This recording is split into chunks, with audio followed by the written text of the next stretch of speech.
All right, I'm the Shock Center. This is Trump and the GE, and this is Westmore and Al Sharpton clap back at Trump. It's been a war of words between President Trump and Governor Westmore over the past week. Been a war of words between, or back and forth, teeth to teeth between President Trump and black mayors across the country.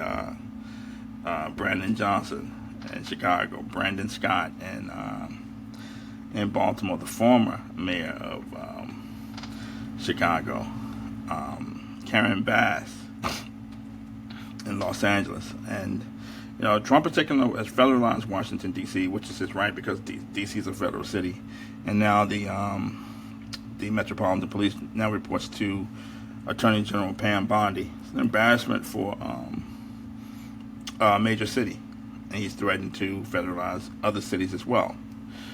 Governor Westmore said that he would not allow the National Guard to take over Baltimore, and the National Guard is under his purview.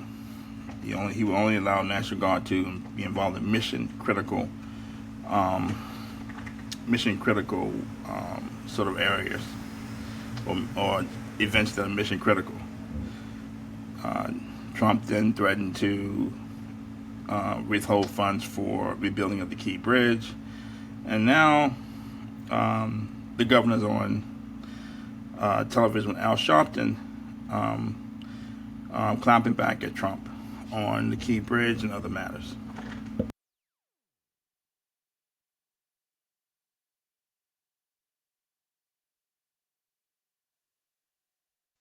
You're absolutely right. I'm new to politics. My background is, I was a soldier. I led paratroopers in combat, and I led one of the largest poverty fighting organizations in this country. So I'm new to this politics thing. But I always thought that the Republican Party was the one who always talked about how let's get big government out of our lives. And we have never seen such an outreach of big government like we are seeing with the Trump administration. I mean, it's absolutely fascinating. But the bridge and for the president to make such an ignorant comment about how he gave us all this money, let's be clear and let's put a context on this. That on March 26th, a year and a half ago, we saw a tragedy strike, one of the greatest tragedies in our state's history, where a ship the size of 3 football fields slammed into a 2-mile-long bridge that has always served as the backdrop of Baltimore. In that, we had thousands of people who lost their jobs instantaneously. We had 13% of my state's economy shut down instantaneously, and we had 6 construction workers who were fixing potholes who lost their lives. And I'm so proud of the fact that Baltimore and the state of Maryland put on a case study about how to not just make sure we're taking care of our people, but also when people said it would take 11 months to clear that federal channel, we got it cleared in 11 weeks.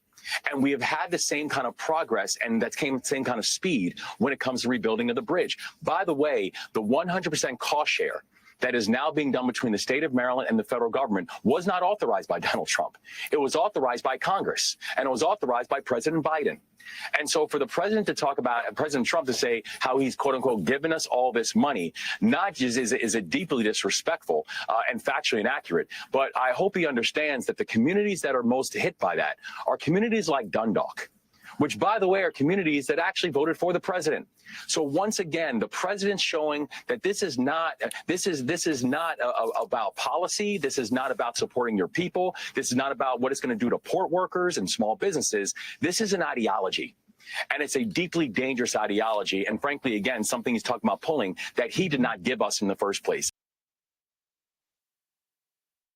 All right, so he's stating a lot of facts. I mean, to the extent that they have moved with all God's speed to clear debris near the bridge and to begin the process of rebuilding the bridge, Governor Moore, the mayor, Baltimore Mayor Brandon Scott should be extolled for that.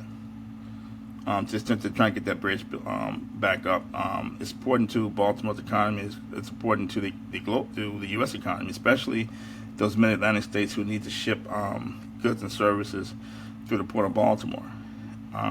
It's a fact that that Joe Biden appropriated funds to rebuild the bridge, and it was approved by Congress. However, Trump said he may need to rethink that decision. So that could mean several different things. I strange credulity to believe that the government's not going to appropriate funds to get the bridge rebuilt. But in general, it's probably not a good idea to have a back and forth or verbal back and forth with the federal government, which controls the purse strings for Baltimore, which needs funds, particularly for rebuilding of the bridge. So we'll see where this goes, because there are lots of people, lots of municipalities who needs funds. The state of California is asking the government for $40 billion for wildfire relief. Now, where that funds comes from FEMA, how much funds are left in FEMA today, how much funds will be left in FEMA if the government appropriates funds to California first, how much will be left for Baltimore, and will it, for the rebuild the bridge, will it be done quickly, or will it be done sometime in the future? It may depend on who gets to the draw first, whether it's Governor Gavin Newsom or Governor Wes Moore. So that's Trump and the GE. Thank you.